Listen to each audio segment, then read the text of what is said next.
जय जगन्नाथ सांग मैंने welcome to my Priyadarshini kitchen.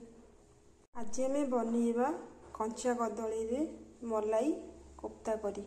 सामग्री हूँ कदली आलू को सिझे देची, टमाटो कटा पियाज अदा रसुण पेस्ट दही गुंड जीरा गुंड लका गुंड आ लुण आ गरम मसला आ धनिया गुंड।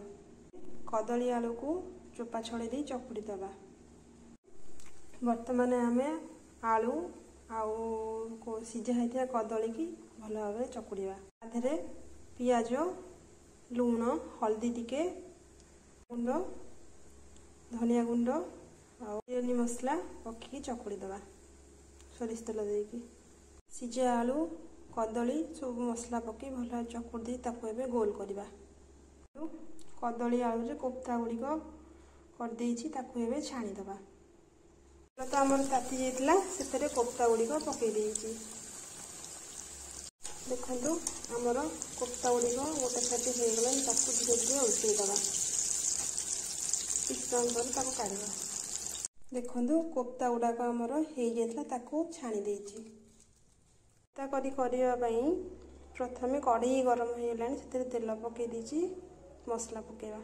पियाज हो गलानी सेतरे मसला दबा। काटिकी रखिथिबा सबुतक मसला देवी टिके कषिदेबा। तापरे दही पकेबा। दही पकेकी किछ समय कषिदेबा। देखंतु मसला तो आमर हो आसलानी सेतरे पानी देदेबा। देखंतु झोल आमर हो गला परे आमे कोफ्ता पकेबा नले फिटी जिवो। देखंतु आमर कोफ्ताटी केमिति हो आसलानी अल्प समय ताको ओल्हे देबा। देखंतु आमर प्रस्तुत हो गला मलाई कोफ्ता करी। रहुची जय जगन्नाथ।